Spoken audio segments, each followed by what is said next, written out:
Our family gathers every year in the summertime.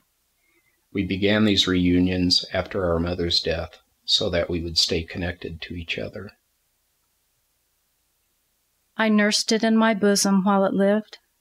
I hid it in my heart when it was dead. In joy I sat alone. Even so I grieved alone and nothing said. I shut the door to face the naked truth. I stood alone. I faced the truth alone, stripped bare of self-regard or forms or ruth, till first and last were shown.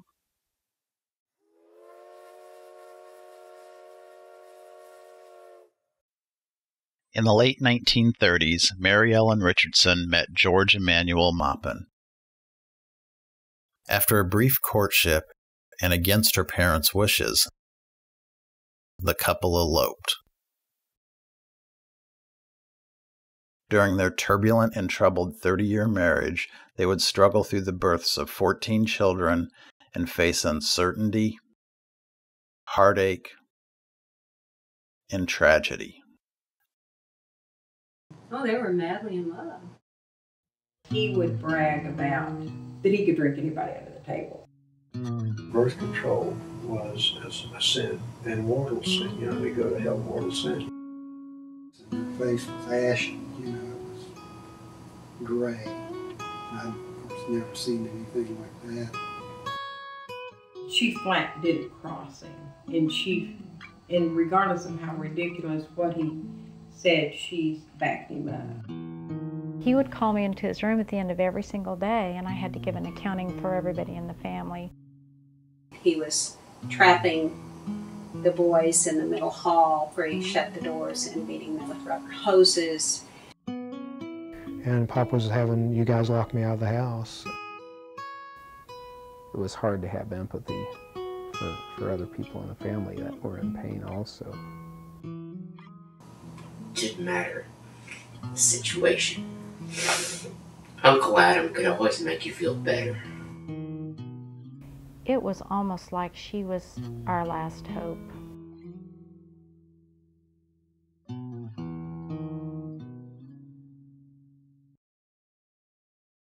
George and Mary Ellen met at a dance in Oklahoma City. It was an appropriate meeting place for two young people who loved music and socializing. I believe music has more effect on my moods than smell. There are some of the Strauss waltzes that affect me so strongly. I know it is because of the mutual pleasure George and I have shared listening to these together. Blue Danube and Tales of the Vienna Woods were on the first record we ever had back at the tail end of the Depression years when we were first married. How we wore that record out, playing it over and over on the record player George bought for $5. Mary Ellen Maupin, May 12, 1967.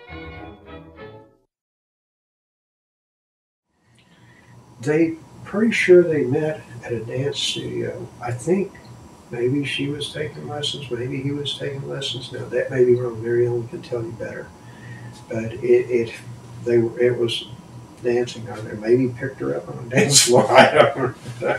But I think they might have been taking lessons or something. Do you have any idea how long they courted before they married? 20, 30 minutes, I think. I don't know. My mom told me, but I don't remember. I know that her family was not happy. No. Grandpa and Granddaddy just cried when they got married. Mildred told me, he said that she was gone. They just ran off, you know. He was gone. They knew she was with him. They didn't know where or anything. And finally she called back and she said, you know, well, I married George. And she said, Granddaddy, you know, put the phone down and came back and tears were just coming down. And Granddaddy told him, and he said, she doesn't love him. She said, she's just infatuated with him. They didn't like his age, or probably Catholicism was first, and then his age was a factor. I mean, like, he didn't get married until he was 30. It's way too old to get married. Well, here we have the the members of the Maupin family, and I think they can be induced to say something here if we can find somebody that feels like talking. We have the mother and the father to talk to us and give us their impressions. They've been listening to your tape, Emil, and here's Mrs. Maupin. I think maybe she'd like to say hello. Well, we were certainly interested in all the hobbies that you named and think it's a wonderful experience to hear from one who has suffered a handicap and come through it so well and found so many things to occupy his time and mind and has such a happy and versatile and interested outlook. We certainly enjoyed it. Thank you, Mary Ellen. You know, when we're in Oklahoma City, it's a big event to be associated with the Maupins. And so now we have the father, George Maupin, here, and I know he's going to have something to say.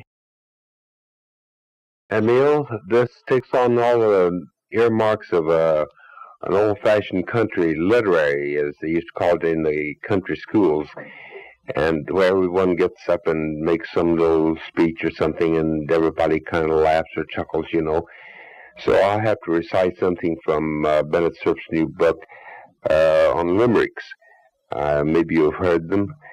One goes, there was a charming young bride, but from eating green apples she died.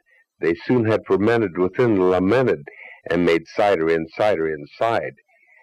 And I'll turn this over to Lewis again now.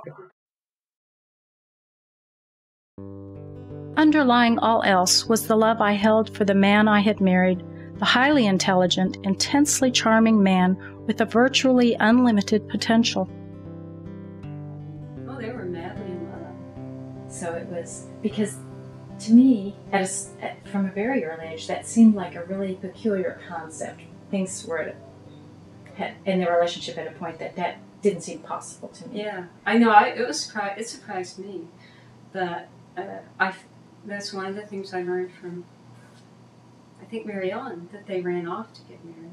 And I think actually, you know, from my own experience with Robin, was that Papa would probably, you know, I think he was the sort of person who would become really infatuated with someone, and as long as they seemed a little bit unattainable. And Mom's parents didn't like him, and she was very young, right.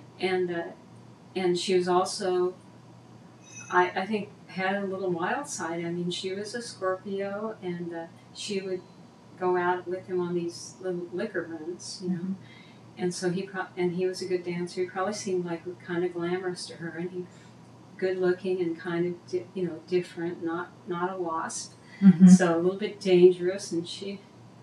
From a family of all girls. Yeah. Yeah. Different from Grandpa, no doubt. Yeah. Granddad, I mean.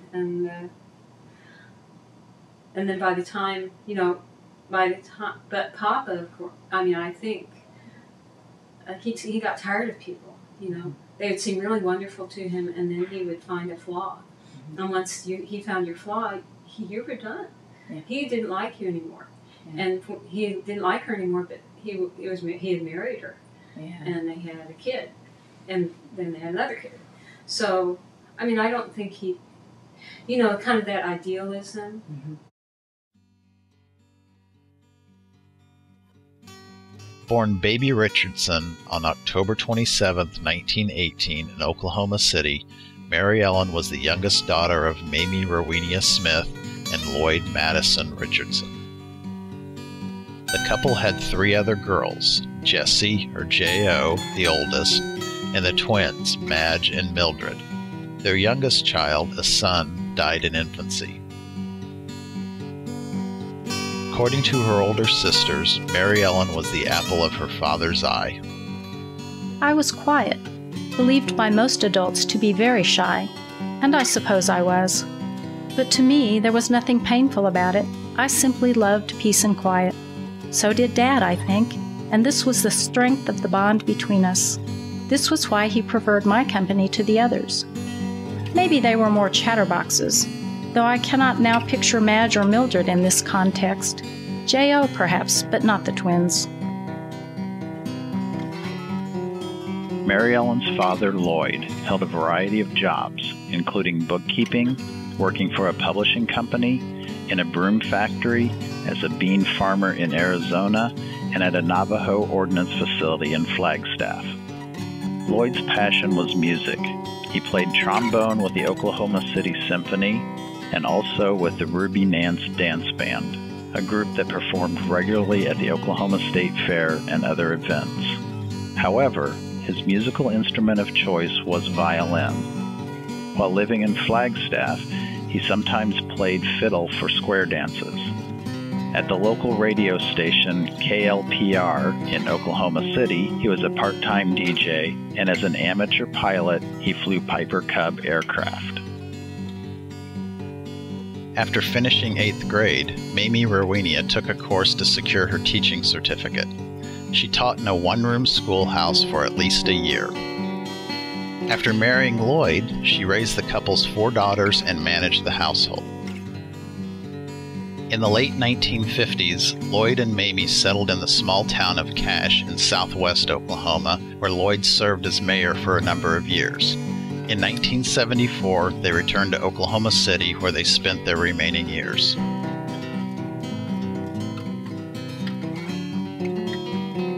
In her youth, Mary Ellen Richardson was an excellent student.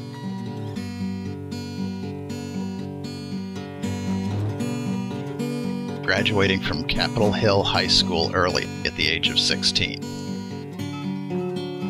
Following high school, Mary Ellen attended the University of Oklahoma. Although she excelled in her studies, she had difficulty deciding on a major. She left college to marry George. Do you remember what Mom studied? I mean, if she was... I would have assumed English or literature. Because she was always interested in writing, I can't imagine it would have been anything else. And him, I have no idea. George Emmanuel Maupin was born February 29, 1908, in Manila, the Philippine Islands. He was the 4th of 8 children born to Socrates or Soc Maupin and Virginia Consuelo Balan. Socrates Maupin was born in 1872 in Louisville, Texas. According to family lore, Soc Maupin ran away from home at the age of 14 and joined the circus. During the Spanish-American War, he enlisted in the Army in Texas, but was required to have 2 names. He took the first name of Charles, sometimes known as C.S. On November 27, 1897, at the age of 24, he joined the U.S. Army 23rd Infantry, Company G, out of Texas. On June 17, 1898, the 23rd Regiment assembled at the Presidio on the northern tip of San Francisco Peninsula and sailed to the Philippines. As part of the American occupying forces, Soc and his fellow soldiers were transported on 3 ships, the China, the Colon, and the Zealandia, arriving in Manila on July 17, 1898.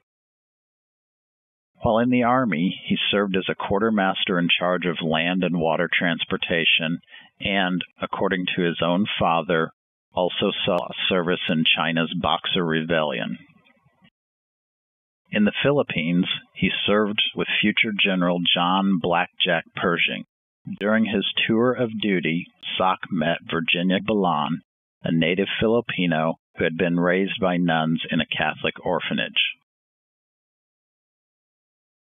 Soc was discharged from the Army on November 26, 1900, in Jolo, Philippine Islands. Sometime later, the couple married, and Virginia bore 4 children while they were living in the Philippines: Lily, Charlie, Helen, and George. During this time, Soc bought and worked a coconut farm and also had a business as a mechanical expert specializing in typewriter repair. By 1910, the family had moved to California, and that year son Johnny was born in Alameda. By 1911, the Maupins had moved to Oklahoma City, where they had 3 more children: Virginia Evelina, nicknamed Nene, Bobby, and Florence Isabel, nicknamed Bussy. Sock worked as a policeman, but left after attempts to unionize the police. He became a fireman, serving as captain of the Oklahoma City Fire Department, and was also commander of the VFW Post 1857. In 1938, he ran for a seat in the Oklahoma House of Representatives, 5th District, finishing second in the race to the incumbent. He contested the election results, claiming the winning candidate did not reside in the 5th District. His attorney filed an appeal with the state Supreme Court, but a judge dismissed the lawsuit. George Maupin's relationship with his father, Sock, was strained. His father beat him, I assume, was physically violent. Yeah, he was. He cuffed him around, and that, I don't know that the other boys caught it as much as Pop did. I don't know, but it's something that you tend to pass on. Some card out of the deck was missing, and that so. And did that come from his upbringing? He had a time with his own dad. He would tell about the time when his dad was cuffing him around, and he finally just backed up and had a pair of pliers in his hand. He said, "Okay, I'm not going to take any more of this. You want some of me? Come on."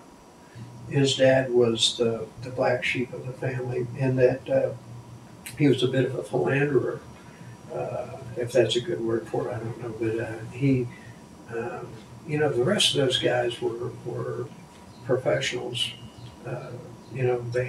They went to school, they got their degrees, and Grandpa, did what Grandpa felt like to do in life. He wanted to be a soldier. He went and played soldier, and he wanted to do this and did that. And he was a fireman, and he was a streetcar conductor, and was he on the police force, and he was in the military and that. So what was he? I don't know, and that. And so I think he had a problem in his own family before he did anything else. And to cap it off, for him to go and marry a Filipino girl, was not well received in the family.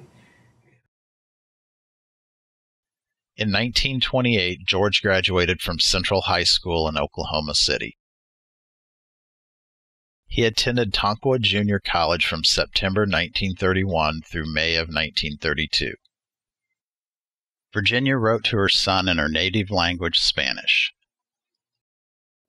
Querido hijo, I received your letter, and it made me happy that you made the effort to write in Spanish, because practice makes perfect. I'm happy that you have registered and that you study with fervor, because only in this way will you gain the fruits of education. I'm enclosing a 5 peso money order so that you can pay what you owe the school. Have you found a job? Make sure you look for whatever you can to help you with your expenses. Try to always be punctual to your studies and apply yourself diligently. And don't forget to pray the Holy Rosary, since this is the month dedicated to the Virgin of the Rosary. Make sure you take communion one Sunday this month in honor of our Mother, the Virgin. Tu madre que siempre te ama, Virginia Maupin. A friend of George's also wrote him at school. January 18, 1932. I bet that not only do you study and go to school, but you also go out on dates from time to time, right? Tell me what the girls are like where you are. Don't try to tell me that you don't know, because I know that you have lots of luck with the ladies. You were always able to charm the ones here. February 18, 1932. I have received the report of your grades, and it's very unpleasant. It seems to me that you are not putting time into your studies, and I don't know what you're spending your time doing. You're not writing me. I guess you're busy visiting people, or I don't know what else. All of the time that you have been there, you haven't been able to make a grade that I can appreciate. Here are your grades. English, D. Math, drop. Spanish, conditional. Shop, drop. Chemistry, incomplete. I'll tell you again that without effort and labor, you won't get anywhere. And you're going to the university in vain if you don't maintain the spirit of studying and working in your class. You won't gain anything because just with pastime and friends, you'll never be worthy or get to the next level. Time passes and we pass with it. And if we are without merit, we'll be empty-handed. Try from today forward to make time for your studies and show me a good grade in the next report. I hope you will. Your mother that only wants you to succeed, Virginia Maupin. George did not return to college the following year. On August 7, 1938, 13 days before she married George, Mary Ellen was baptized into the Catholic Church. She was confirmed in 1947. I think Pop had a faith and a spiritual side despite all of his problems. I think he had that, and I think that's part I think I get some of that from him. And I think Mom did too, in a quiet way. And of course, he sort of was preachy, you know, not sort of. He was extremely so. And the unfortunate thing about him is that he forgot the biggest one, and that is love. And I think it's because he didn't know how to love himself or other people. George and Mary Ellen's first child, little Mary Ellen, was born September 27, 1939, 13 months after they wed. They were living with Mary Ellen's parents. I remember them being very affectionate when I was young. I realized there were a lot of things we saw that, aside of Pop in particular, we saw that you all didn't ever see. But you also saw a side of Mom I never saw. Right. When I was young, she flat didn't cross him. And regardless of how ridiculous what he said, she backed him up. But, and that changed. I saw that change, which was good. They had friends and they did things.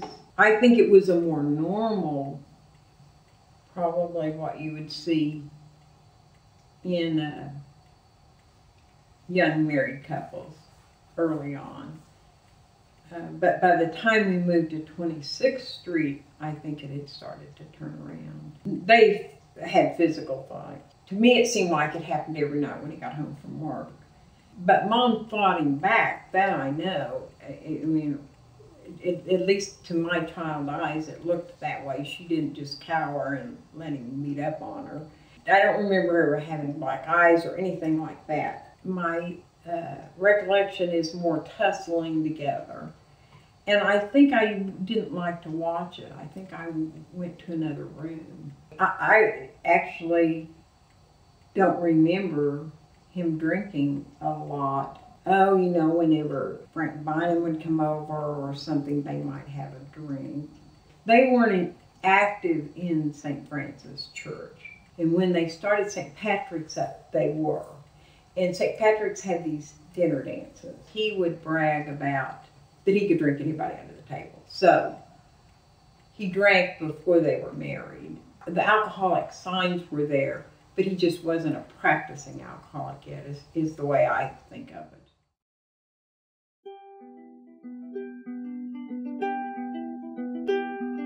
I know that Pop never liked Tony, and I know he didn't like him from birth. He's the first son. That's not uncommon. In his lectures to me, whenever he was correcting me on something, George Emanuel Maupin did not talk about his childhood at all. I consider that significant because he lived with fear, and with a pervasive fear atmosphere, there would be a tendency to take that into, bring it with him and permeate the rest of his life. in biblical times, the firstborn son had special status. Okay, this carried over into traditions which included the succession of royalty. I get the distinct impression that our branch still regards the first son as having special status and therefore more responsibility. Biblically, that is true. I remember Tony as being more mischievous, not the kind that got into trouble, but that was prankish. He was always, broke his arm when he was in second grade. He was always more, I think he was the one that wanted to learn, did the magic stuff. And I don't think you see this so much anymore, but there seemed like there was a time when we were younger that kids always wrote these little plays and acted them out, and we used to do that out in the little house and have Mom come watch and stuff like that. So we did a lot of, in some ways we did a lot of things together. But in other ways, we didn't really have a close relationship. When he went in the Air Force, I may have been maybe 8, maybe 9 years old, and so when he came back to visit, it was like a big deal. I mean, Mom always made it a special occasion. All of us treated it that way. I mean, on a personal level, I just remember that we shared a lot of the same interests and stuff like that, and he was always just a lot more advanced in them than I was. We never really did have a real close personal relationship, but a lot of the same interests. And for me, early on, real early on, it's kind of a role model. The immediate family is divided, from my perspective, into two parts: the war babies and the post-war baby boom babies. We were born, it's almost as if we were born 20 years apart. It's that different. We think that differently. George held various jobs before landing a position as a machinist for Douglas Aircraft. In 1942, Douglas sent him to San Antonio, Texas for training. Accompanying him were his wife with their toddler Mary Ellen and infant son Tony. George's brother Charlie was also in training for Douglas. He and his wife Gail also moved temporarily to San Antonio. Both families resided in housing provided for Douglas employees. George's mother corresponded with the family through letters. Dear son George, your letter brought back the sweet memories of when you all were little. When I look back over our life, how different it is from the life that others have today. Your mother who loves you with all her heart, Virginia C. Maupin. P.S. Don't forget to write your father. He thinks that you don't remember him or that you don't want to write him.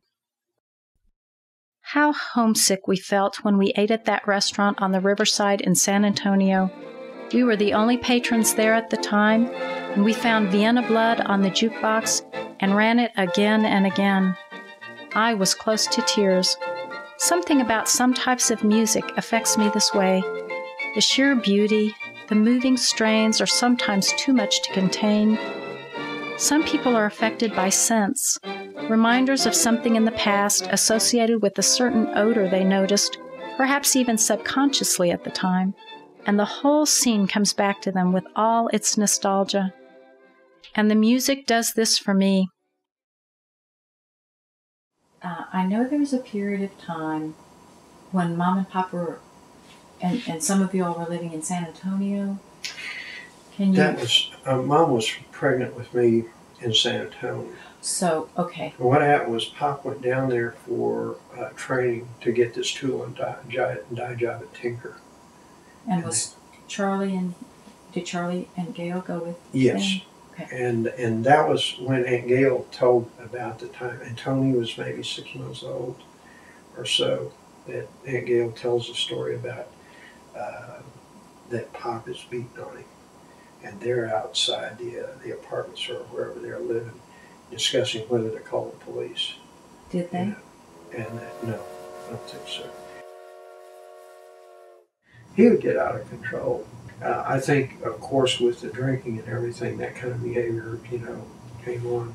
I can remember Jerry and me and Tony comparing the blue marks on our butts from crashes that we got. Did he use a rubber hose back then?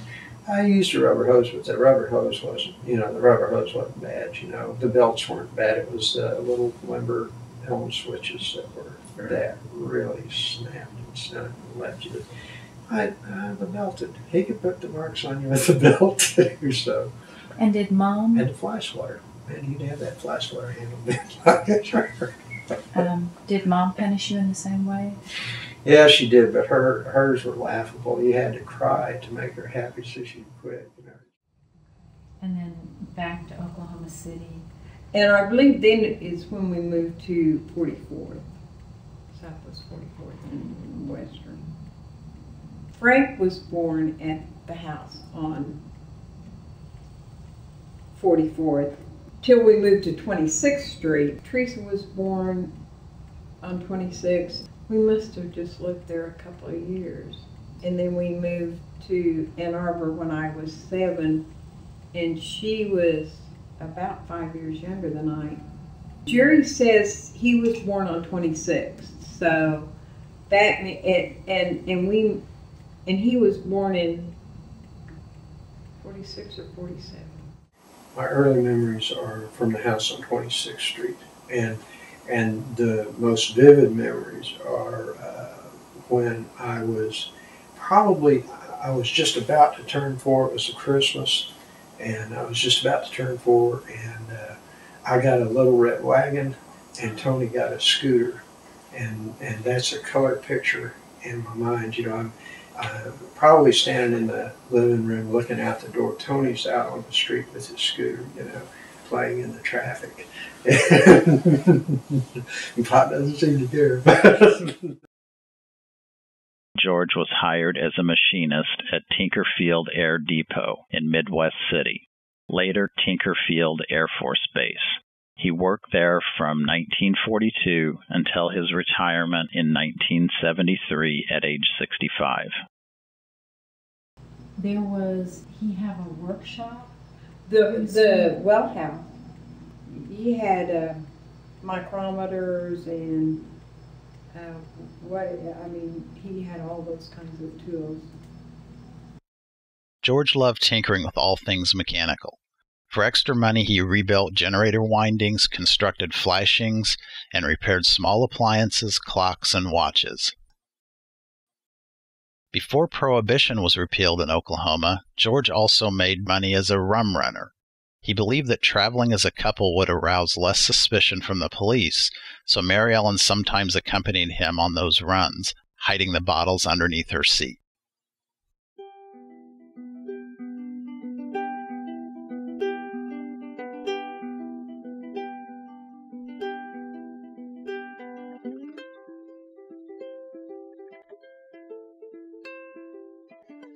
From the outset, with catechism, was that I wanted to be the best Catholic I could be. I wanted to do it right. I wanted to do that part of it right. And the nuns had huge influence on this. And Pop really had a lot to do with it because he wanted to be, he tried to be as good a Catholic and Christian as he knew how. And I think that he actually did that. He called me Hot Shot. He'd say, "How you doing, Hot Shot?" From time to time. He also mostly called me Boy.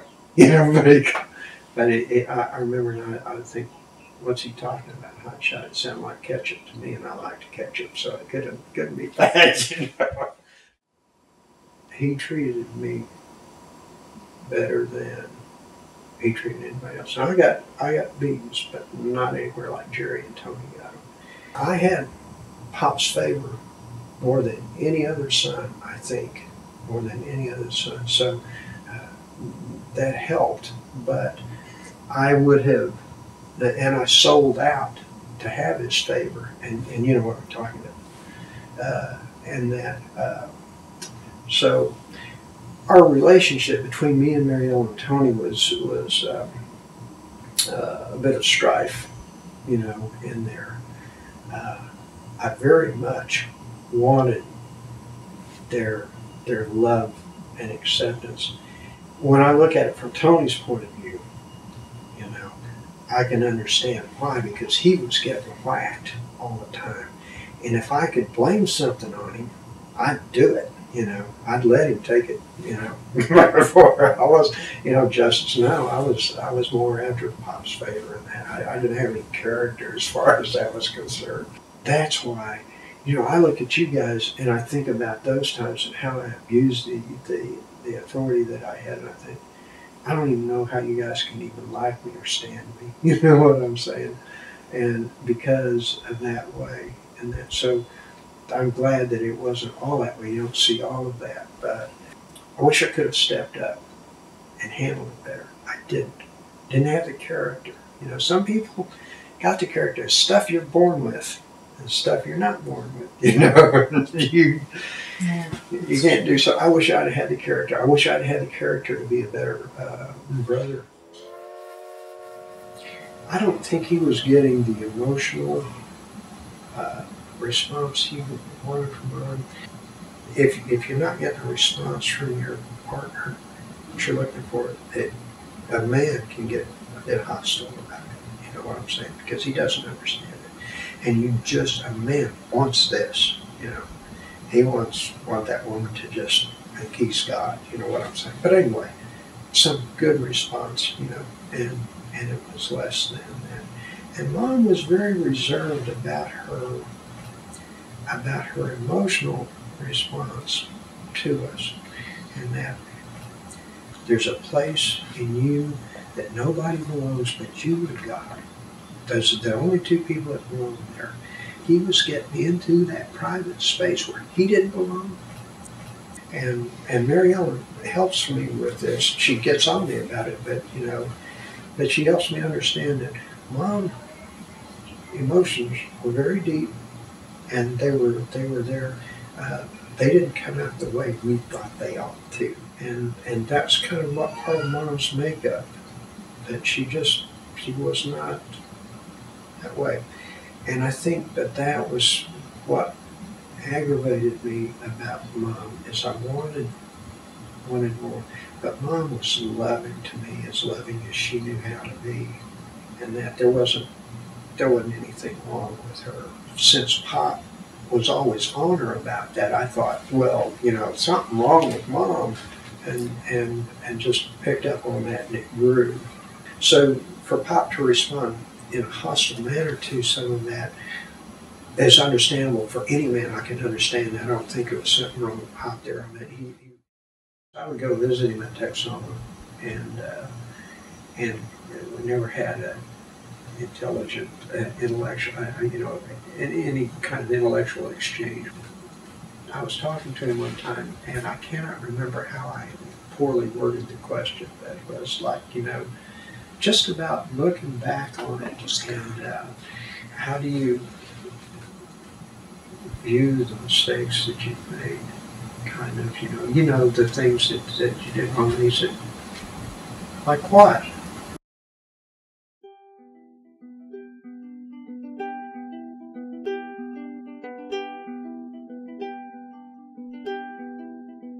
I sort of think that Teresa was kind of like me. She was kind of isolated because there was Frank and Tony, and I know they were pretty close, and then there was Teresa, and then there was Jerry. And so I think she and I were kind of isolated for some of the same reasons and for different reasons. So we were never really close. And in my younger years, and in Tony's younger years, and Frank's, and Teresa's too, he was a little more normal. Now, not normal to Tony probably, that he took us to the movies when Disney brought out a movie, not necessarily a new movie, but about once a year the movies would come around and he would take us to it. And so they did special things occasionally, and built us kites every summer. I think it was harder to identify in a lot of respects that the behavior was different or erratic, because as a child he did a lot of the things that you would like. Mary Ellen later wrote in her journal, There was the time when we lived on 26th, when I played some of our music, as I am doing today, and sat down and cried, both from the beauty of it and for the loss of the perfect life I thought George and I might have shared together, if things had only been different. May 12th, 1967.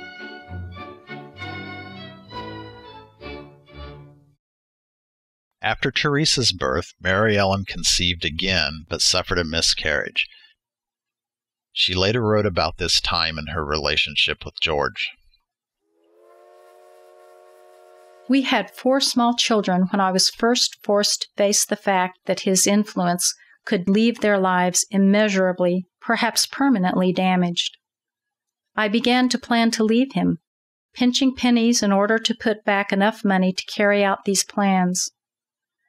Pride prevented turning to my parents for help. I knew their means were limited, and somehow I could not bring myself to admit defeat, to acknowledge an inability to cope with my own problems.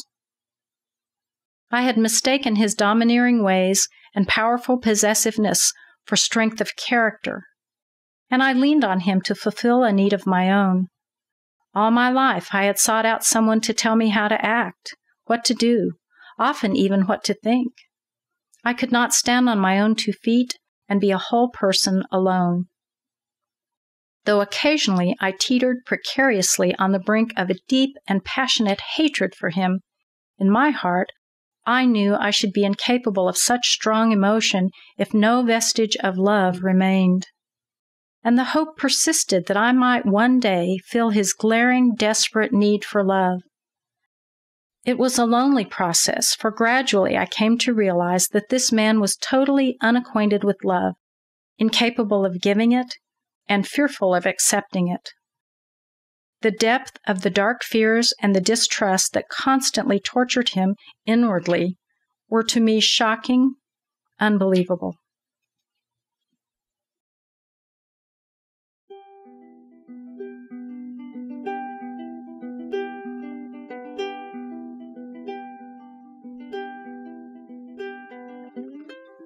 Well, now we have Jerry. He's an editor. Jerry goes to junior high school, and high school, oh, for heaven's sakes, excuse me, what an awful mistake to make. These folks grow up so fast. The other day I was asking a boy if he got out of grade school, and he said, why, I'm not even in high school, I'm in college, so that's how far behind I am. Well, Jerry is on the staff of a paper. Maybe he'll tell something about that, or anything he wants to tell. Well, I've been working on the staff for 2 years, and last year I took 1 year of solid journalism, and this year I'm taking journalism for my sophomore, junior, and senior year. And we've put out, so far we've put out 3 papers, and for our next issue, so we're going to have 6 pages for it. I'm going to be page 1 editor this time, so be expecting a pretty ugly first page. No. Well, I saw the layout. He has it all blocked out and looked real professional.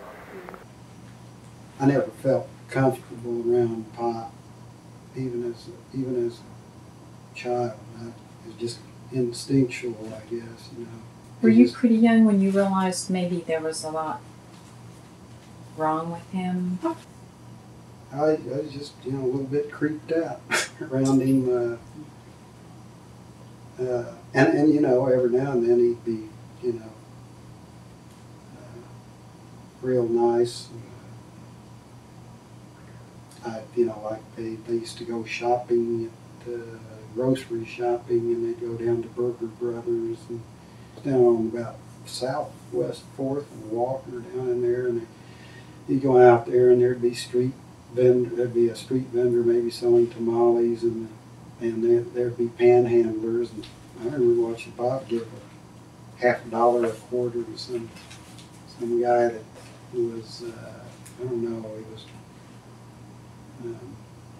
maybe mildly retarded, just out there panhandling and talking to people, and he wanted to slap some money in his hand there.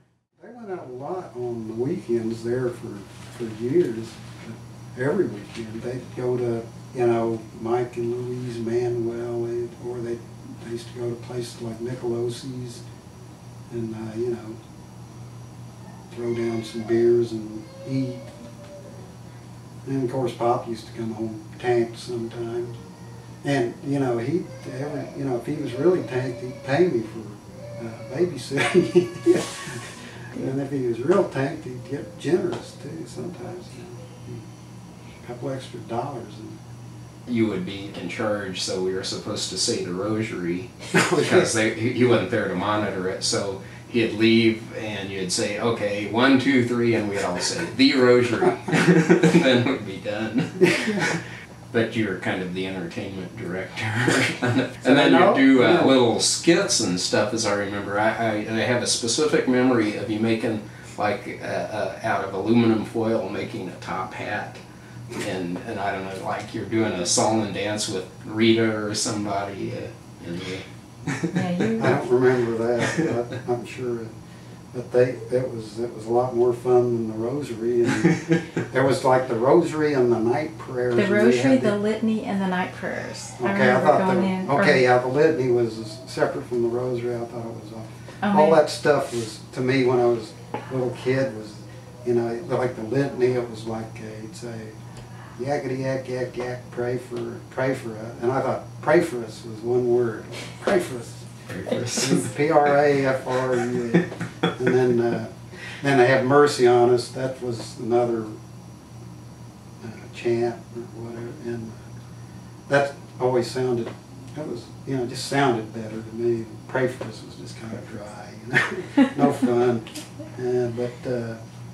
And I'd say, okay, everybody say the rosary. Everybody go the road. And at first, was it Kathy and Rita both say, no, we can't do that. We cannot do that. No. You know, it was like, this is just this close to being sacrilegious. Or, you know, maybe they thought that. So, come on, you know. Not a very good influence on anybody. Oh, yes, you were. Not, well, he got pretty tanked, and he had this Spanish rice recipe that he supposedly got from Grandma. I remember that one year he had the Blums over and a bunch of other people for a big Spanish rice feast, and he was in there and he was pouring salt directly out of the salt box into the Spanish rice, and I was thinking, that's too much salt. And sure enough it was. And all these people had been drinking, and they got sobered up real quick when they started eating that Spanish rice. They were sneaking off to the kitchen and dumping it into the trash. I remember it was Carl Blum was saying, oh, real good, George, real good, into the trash. But he had put way too much salt in it. Otherwise, it was delicious. Briny, but delicious. In 1946, the growing family moved out to a property on Ann Arbor that once had been a working fruit farm. It was always a wonderful place because we had so many places to play. I think there was a freedom there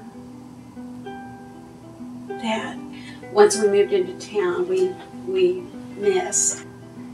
We kind of had this environment where it was not a perfect environment, but we were oblivious to some of the social differences between our family and other families. I really, really loved it. We were outside all the time. I don't remember ever playing in the house.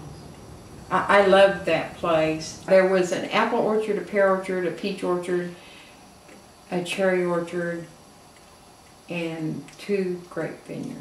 Do you know how much land that was? No, it was from 36th Street to 23rd and from Ann Arbor to Meridian. The original house on the property was the one that we used for the playhouse. And then they had moved that other house in. And then there was 2 barns when we first moved there. I mean, where the barns were, there was a little shelter type thing. There was actually a gas pump out there when we first moved out there. It was a 2-bedroom house, and there were 3 beds in the kids' bedroom. There was a big iron crib and 2 double beds. And so there were 2 or 3 or more kids in each bed. Tommy and Greg were in the iron crib. So Cecilia, there was a crib in Mom's room and Pop's room always. And there was always a baby in there. And then as as the new ones would come in, we'd kind of rotate the people in the beds. And then the boys slept out in the little house. And on the old property, there was that little house. Mm-hmm. And if it was too cold out there, they slept on the sofa, head to foot. So like Frank and Tony slept on the sofa. And I don't remember if Jerry slept. I guess all 3 of them slept. I don't know where Jerry slept. Mm-hmm. Sometimes they slept on the porch in the summer. Mm-hmm. So, and also don't know after Mike was born where you slept. I think you must have slept in the big crib, but I don't remember you there. It didn't bother me particularly because it was just life. But when I got to college and I had my own bed and I had a closet, it was like luxury because I'd never even have room with only one person to share it with. Yeah. And I could shower as long as I wanted. Nobody would knock on the door and tell me to get out of there. So it was, all those things. Growing up, I was mostly unaware of how other people lived. And I was mostly unaware that it was crowded. Mm-hmm. Because it was kind of a nice, my experience was it was kind of a cool, nice crowded when the older kids were around. Holiday tradition, of course, 4th of July was when you went and got the fireworks, and he would buy them at 40% off, sell them at 33 to 30% off, and take that few percent, and we would have the big blowout. Well, there was a place called Cannon out of Dallas. I think I'm pretty sure it was Dallas. That was a distributor, and he'd send the catalog out. It was always real exciting. He didn't have a license to sell. He'd buy them from a wholesaler in Dallas, and he put in his order, and then I think he'd go down to probably a warehouse and pick his order up. I'm hearing from a lot of people that there were some pretty big, spectacular 4th of July parties. It was. We got, he made enough money that we got a certain amount of firecrackers of our own to shoot during the day, and it was like you shot them all day long and never. The boys probably ran out of theirs. I didn't probably run out of mine. I was probably a little more frugal trying to make them last. And then at night, then Pop had all these, fancy. In today's standard, they would be nothing, but we even had 20 ball Roman candles, which were huge then. Now all of it would be, but yeah, it was a good fireworks show, and he always bought 5 gallons of ice cream and served everybody ice cream. We had a big picnic all day. Do you remember when he started doing that, selling fireworks? Just after we moved out to the farm.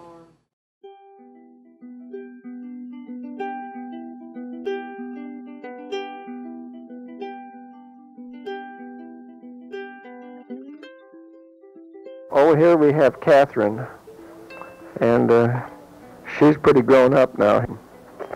Let's see, what will Catherine tell us about? Well, tell us about your school, your class in school or something. Well, we put out a paper. Well, it's not exactly a paper. It's it's all on one thing. Oh, that reminds me, they do put out a paper, and Catherine wrote an article for the paper about the beautiful new church, which should be described in detail because it's a work of modern architecture of great significance. I remember early, I really thought Mom was cool, and I wanted to be like Mom when I was really little. And I remember something very important, that I liked Mom's family, I liked grandmother, and of course they weren't around very much, they weren't welcome. But I remember Pop being derogatory about Mom's mother, and I knew that he didn't always tell the truth as a result.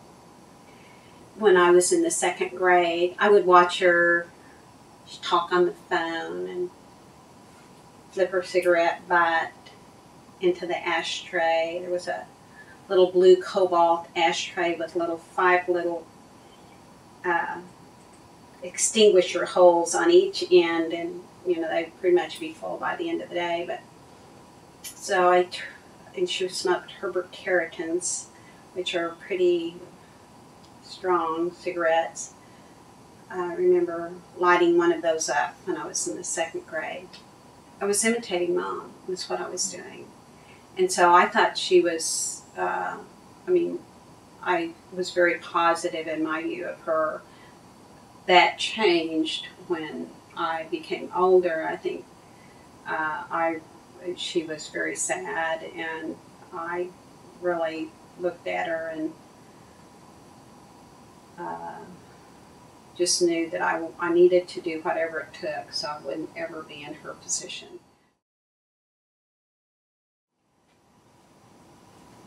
He knew how to have fun. He liked to party, and he loved to dance. Pop had one time been just like me when he was young, and he had things that he hoped to accomplish, and those hopes were dashed. And I should not judge him because he had pretty overwhelming hardships. We had a term, Pop took you under his wing. And there were some people that were like perpetually under the wing, and those 2 people were you and Mary Ellen. And the rest of us kind of came and went, except some people were never welcome under that wing. At times you could play the game and be under the wing, but then you always paid a price. You kind of always knew that. You always knew that it wouldn't last long if you were in his good graces. It was at least good to experience that acceptance, however temporary it might be, because I think for some of the boys especially who never experienced it, and I'm not sure that Rita ever felt that acceptance, I think that was very, very hard on them throughout their lives, not to ever have any acceptance or any feeling of being ever embraced by a father. And so it was an advantage. What happened with that is that you were pretty much onto him and onto his game. You would do something that would cause him to be upset with you, and then he would have to get someone else to be in that place. I really think it had more to do with a personal control, and a lot of times when people don't have control over some areas of their lives, and they really have unhealthy attempts to control another area of their lives, and I think maybe that it had to do with that. But he was not balanced. He was not a balanced person.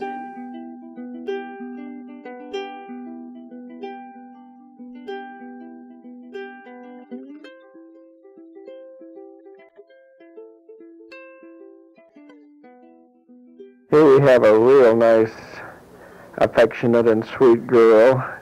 We'll let her tell you her name. I'm Rita. Oh, yes. And what do you do around the house to help out? Oh, I help help cook the supper, and I take care of Patricia sometimes, and and I do my homework. Does your homework. That helps everybody. Keeps everybody in a good mood if she gets good marks. Well, that's fine, Rita. Some nun apparently taught her kids to rehearse for confession by saying they stole 6 cookies, and they all came in and confessed to stealing 6 cookies. Well, I knew that our practice sins weren't the real sins. Right. But I always say, like, I fought with my brothers and sisters. Because I couldn't remember, but I figured I'd probably done that. So they were sort of sins of, probable sins that I committed. I disobeyed my parents. I fought with my brothers and sisters. Those were 2 I used a lot. I don't know if you remember, but if you broke a glass or spilled water at the table, there was always a major uproar about that. And he had these special little wine glasses that he kept high up, and he only brought them out for special occasions, sort of tulip-shaped. And well, one time washing the dishes, I broke one. Nobody else was around, so I threw it away in the bottom of the trash and didn't tell anyone. But I felt really guilty, and I kept waiting for somebody to find out that it was gone and it was me. Nobody ever mentioned this. But I suddenly got, around the same time, I never made the association till later, but around the same time I got really religious. My Catholic upbringing, had really taken root, so I believed that God wanted me to suffer. And if I suffered enough, then not only could I be redeemed, but maybe even other people could be redeemed. So I put gravel in my shoes and walk around. So that was my attempt to suffer.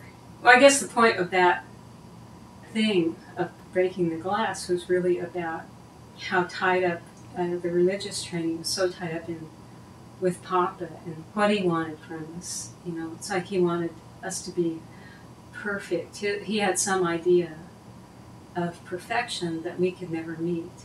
And if we didn't meet it, it would upset him really terribly. And he would always make a huge fuss, like spilling water. I mean, it was years before I got over spilling water or spilling food. Because I tried being his pet for a while. The price of that was having everybody else shut me out. But you didn't really choose that. He chose that for you, whereas I sucked up and tried to be whatever he wanted for a while and act really nice, and then it kind of backfired.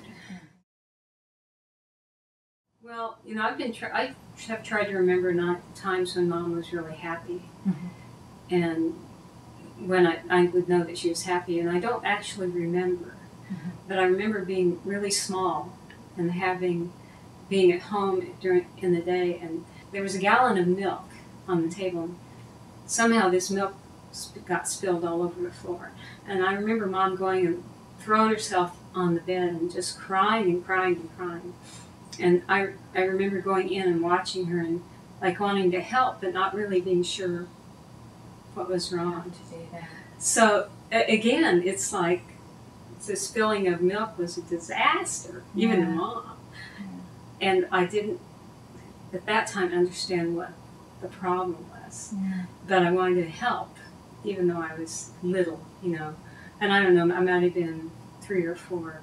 I'm really not sure how old I was. But I think, looking back, I think that it was the first time I was aware that she was really unhappy. And, she was flat a lot because she was unhappy. And I think she would come alive around her friends. Like she'd go, she'd take us in the car and go visit her friends, and they'd talk and talk and talk and talk and talk. Or she'd have bridge, and they'd have them over bridge, and they'd talk and talk and talk. And that's probably the only time I really saw her having a good time. The same year that Rita was born, George's father, Socrates Maupin, died. Pop always put himself in the best light. Obviously, I guess we all know he wasn't Grandpa's favorite. So he acted like that. He did all this for Grandpa, and Grandpa didn't really appreciate it. Especially when Grandpa had gangrene and was dying, and they were staying at the hospital with him. Everybody took their turn, I believe, but to hear Pop tell it, he was the only one that really went and took care of him and stuff. But he just did it on weekends because he didn't take off work.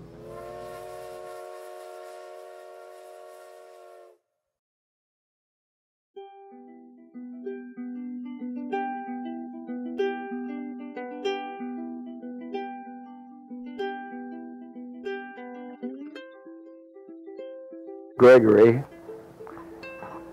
I guess Gregory can tell us now. Well, he'll tell us his name, how old he is, and what he looks like, and everything. Well, I'm Greg Maupin. I'm 10 years old. What do you look like? I got brown hair and brown eyes. And He's got hair. That's more than I got. You know, he's a real good-looking boy here. And how you get along in school? okay. Fine. Glad to hear that.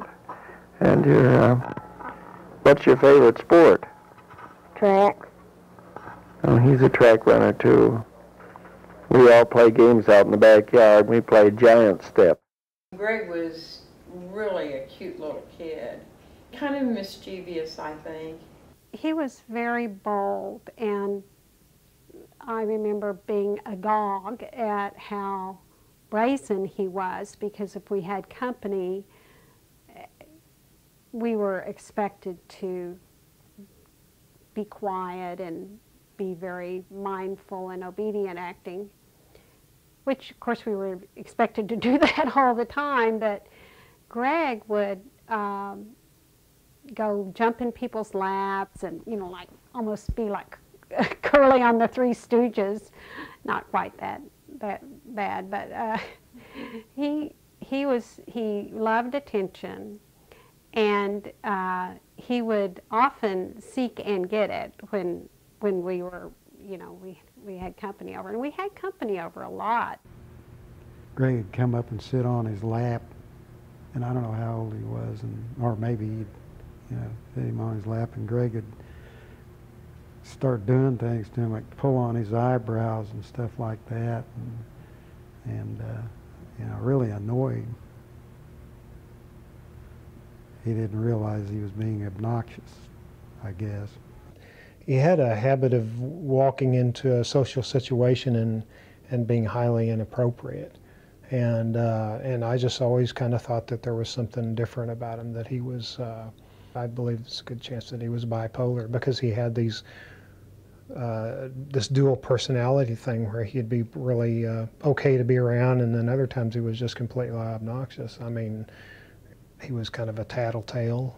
And I remember something that really bad that I did to him was that I was out in the little house when we first moved over to 20th Street, and when Tony lived there, and Tony had a soldering iron and a bunch of electronics gear out there, and I plugged in the soldering iron, was melting solder, and Greg came in and held his hand and said, "Give me that," and I laid it in his hand, and it scalded his hand.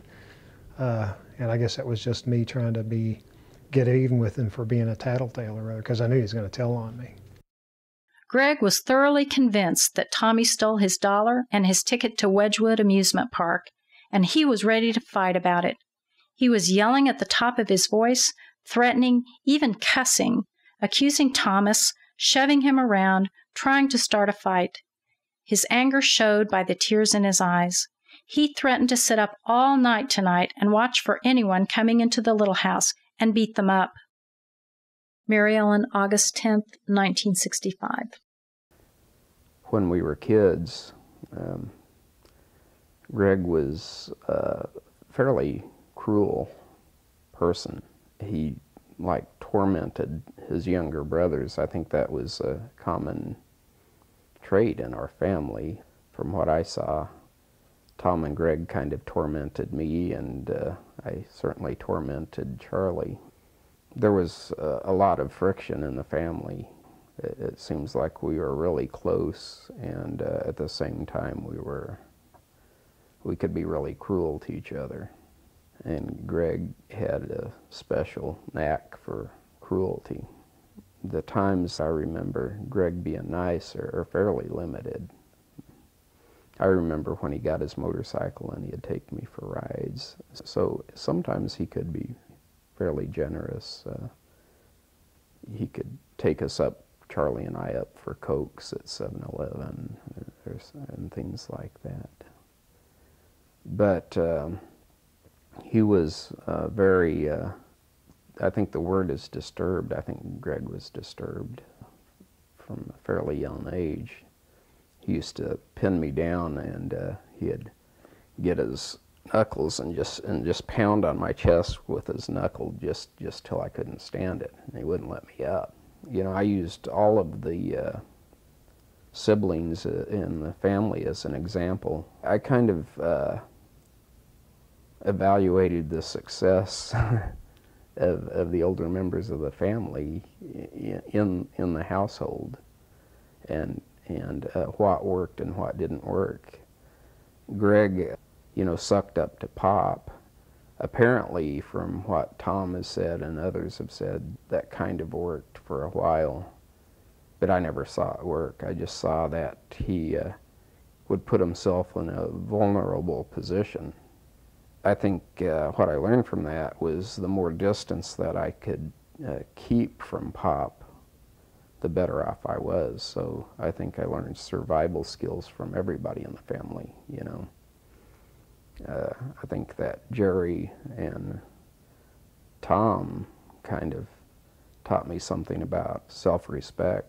You know, a little rebellion is good for the soul. Greg, like the rest of us, wanted love, and he certainly wasn't getting it from Pop, from what I saw.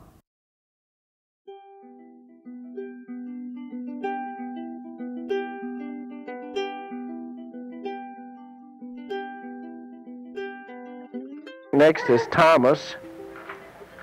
Thomas says his hobbies are show business, and he gave us a puppet show not too long ago about Brother Rabbit and his friends.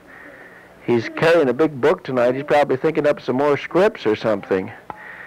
Can you come up here and tell us what the next show is going to be like? You have any plans for any future shows, Tommy?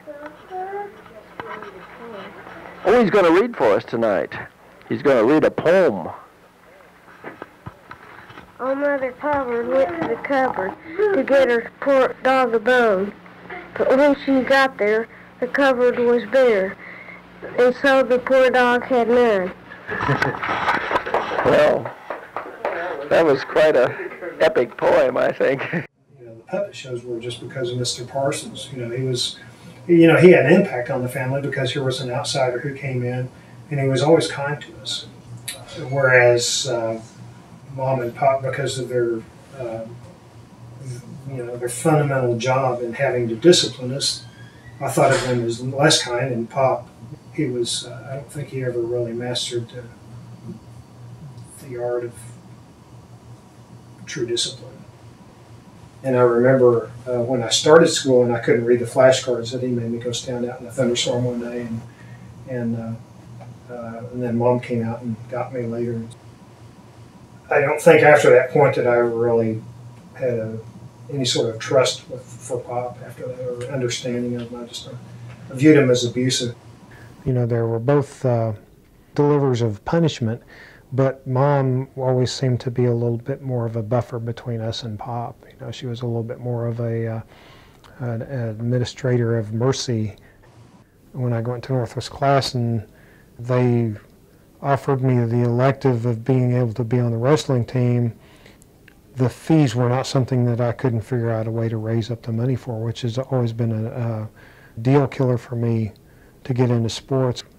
But wrestling didn't end until about 5:30, 5:45, and it was more than a 30-minute walk home. Sometimes I'd get home for dinner, and sometimes I wouldn't, and I couldn't eat. And Pop was having you guys lock me out of the house, so I couldn't eat if I came home after dinner time. Yeah, Pop had a really negative influence on me because he was a pretty insecure person, so he was trying to project that. And he was fairly successful at it. A lot of that was offset by, we consoled each other.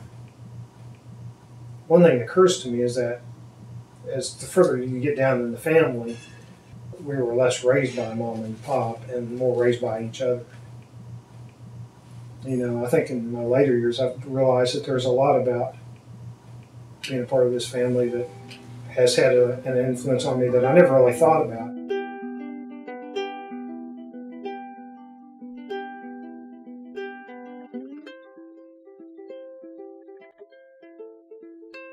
Cecilia. Oh, yes.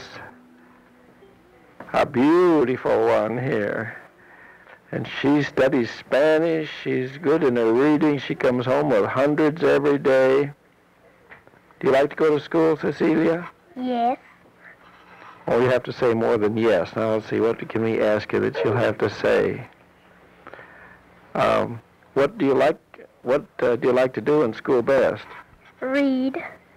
Oh, she can read very well, and she's also the winner of the track meet of 1961. You think you're going to win again this year when they have another one? I don't know. She's keeping up her practice pretty good here. Her hair hangs down like this. I'll see if I can... Oh, it don't make any noise. I can't help but still feel astonishment at his capacity for cruelty. It's almost something I can't fathom, but it speaks to his own, you know, how he felt about himself and his own experiences. I always felt lucky to be female in our family. I did. I think we were spared a lot, and me in particular, because of my position with Pop, being his favorite, and as Rita says, the little wife. And I was spared so much abuse, just that heaping of abuse. I do think we were very fortunate, not only to have a functional parent, but to have Mom as that functional parent. For the women in the family, she was sort of our primary role model, and we could feel hopeful about ourselves in the future. And I always wondered if the opposite was true for the boys in the family, that, you know, well, if you look to Pop as your primary role model, well, how hopeful could you feel? Plus, he was telling all the boys, you know, you're worthless, you're worth nothing, you'll never amount to anything. I was his pet, apparently, from the beginning, so I didn't know anything else. There were times when I was out of his favor, but it was not for long, and I knew it wasn't permanent. And I did get spanked, but it wasn't with the enthusiasm that he spanked anybody else in the family. And I was spanked, I wasn't beaten. He would tell me all the time that I was special. And I felt special. But I knew all along that there was a price for being in the position that I was in. I know I was spared a lot of things, and I know it looked like a good place to be, a cushy place, but I was thinking from a very early age that I would have traded places with anybody. I would much rather have been part of the family and in cahoots with my brothers and sisters than, you know, under Pop's wing. I never remember wishing I was in your place. I resented you, but I don't ever recall thinking, wow, she's got it really good. Because it would have meant, you know, spending a lot of time with somebody that I really despised. He would call me into his room at the end of every single day, and I had to give an accounting for everybody in the family, starting with myself.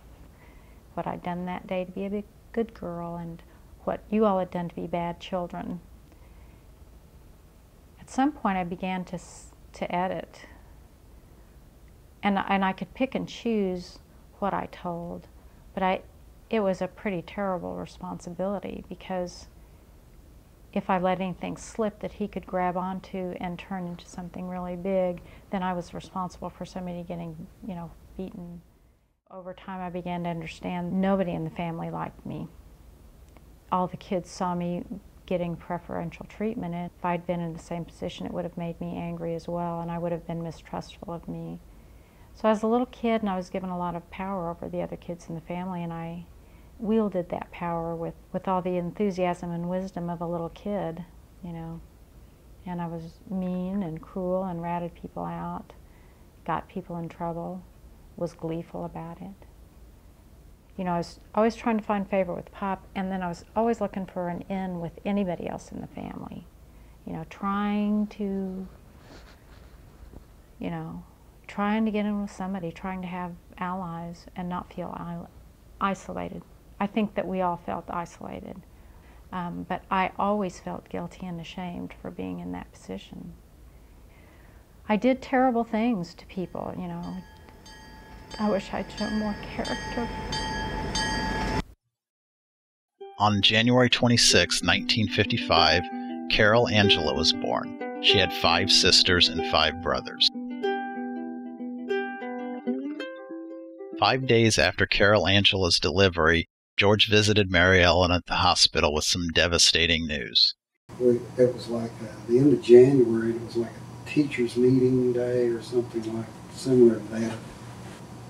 And Mom was in the hospital having Carol Angela.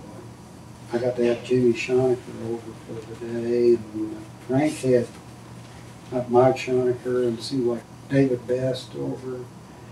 And Teresa, she stayed there and took care of you and the girls and all,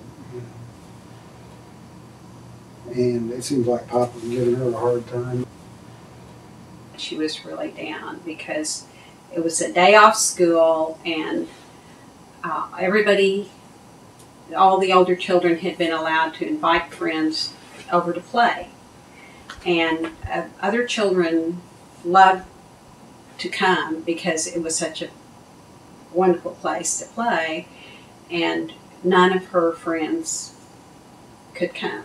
She was going around really long-faced, and he was on her back about that. He was I would call it ridiculing her for that. Tony, Frank, and I, and Jimmy and Mike and David Best all took off down the railroad tracks. We found this hobo campground. Jimmy Schonecker, he said, "Let's go back to the house." So we started just walking back. And, the railroad tracks were down in, kind of a dugout area. And we walked up and started walking towards the house, and Jim said, "There's your sister," or what's with your sister? And she was hanging from the playhouse window. It was a small window that was up, and that may have been, I don't know if that was maybe a kitchen at one time, or if it was a high window, a small window. So we didn't think anything of it, just kind of walking, didn't run or anything, because and the closer we got, we were yelling, "Teresa, Teresa," no response. And then it seems like we kicked the door open. It was stuck, somewhat. And went in, and you were sitting on the floor crying. Inside. Inside, right in front of her, and you were looking up at her, it seemed like. And then I looked at Teresa, and her face was ashen, it was gray. And I'd, of course, never seen anything like that before. And so I ran in the house, and it seemed like Pop was on the phone. So he came out there, and he was tall enough to, get her out. Her arms were like in the window, Seems like, I don't think they're outside. It's like her arms were up here.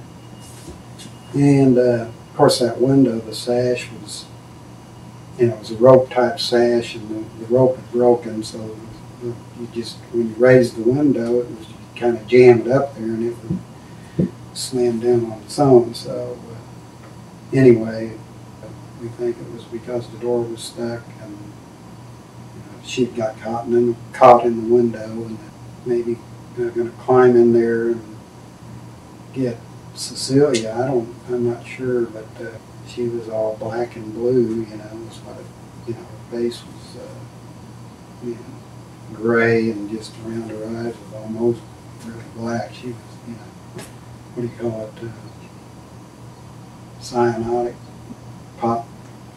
I raised the window and he took her out, and then he took her in the house, and he was going, oh no, and he was kind of hugging her and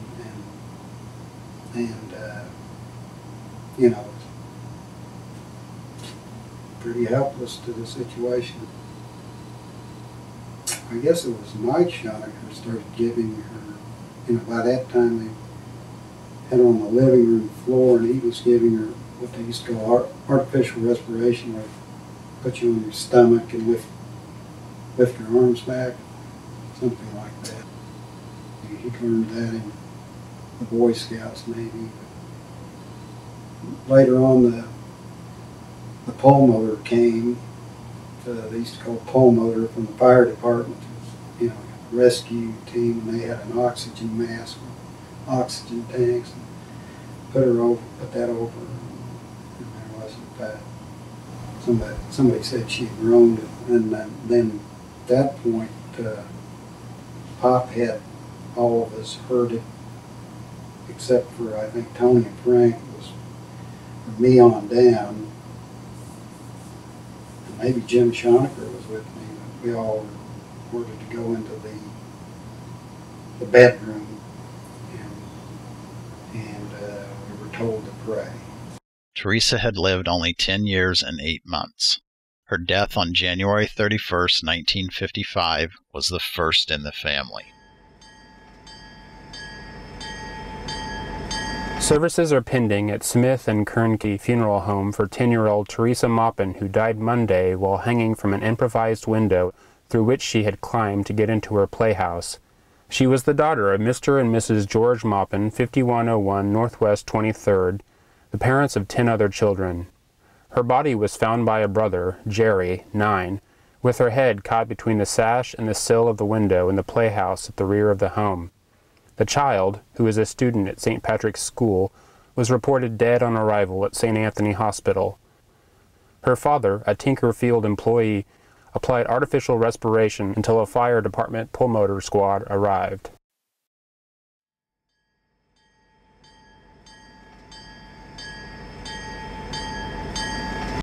On February 16, 1955, 16 days after Teresa's death, Carol Angela died in the hospital. Though she had been carried to full term, Carol Angela never fully developed in the womb. Mary Ellen delivered a child plagued with health issues, including Down syndrome. She lived only 3 weeks after birth. I never got to hold her and love her. Touched her briefly only once, the day Father Phil baptized her.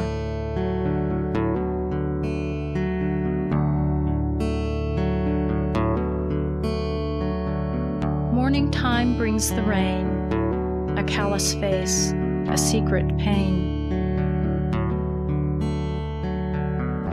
In the distance, a sparrow's song breaks the silence, ebbs anon.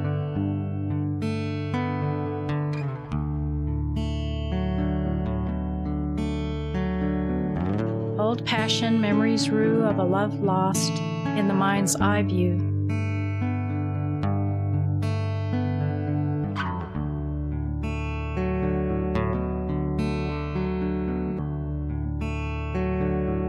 Silhouette shadows hide the light, belie the path of inner sight.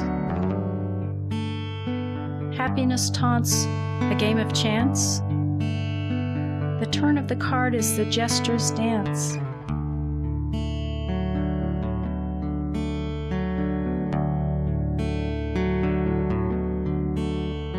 Midday comes, the rain bygone. Watershed wisdom of the morning song.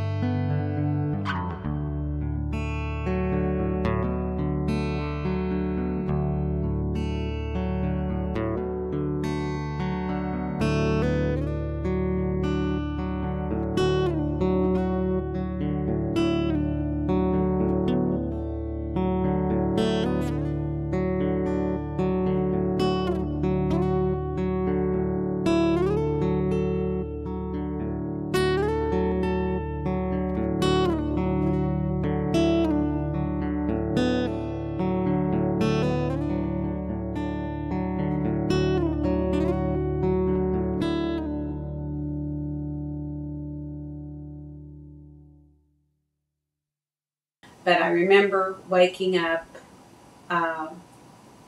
after she died one morning, and there was a rolled up blanket at the bottom of the bed, and I thought it was Teresa. And playing a joke on us by being rolled up in the blanket and pretending, you know, and hiding from us.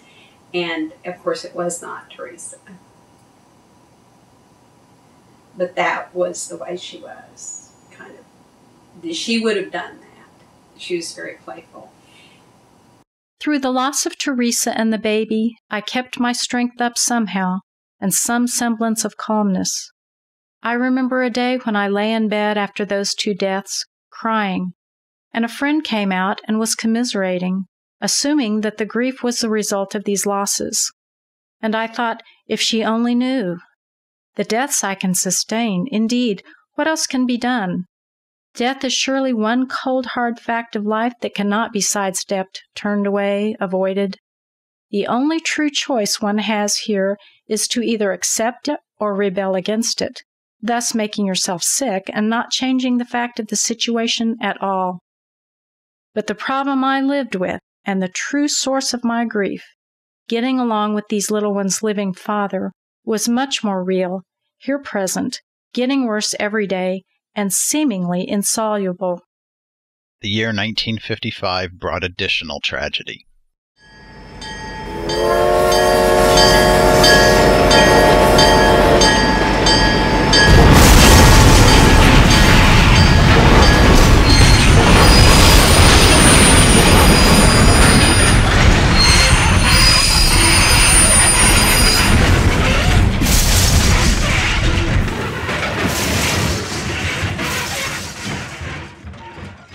He used to travel with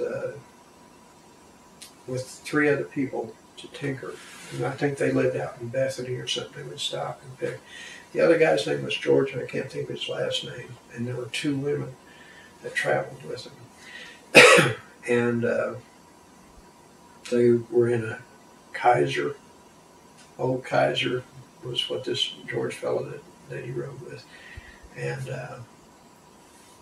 I can't remember the crossing that had happened. Was maybe at Meridian, in the road where the tracks cross Meridian there, or one of the section streets, and they had just hit a stop sign there at maybe 10th Street or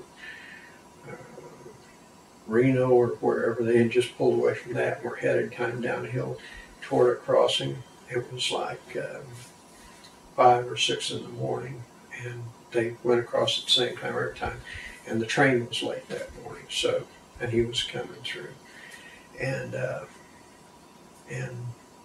they hit the train.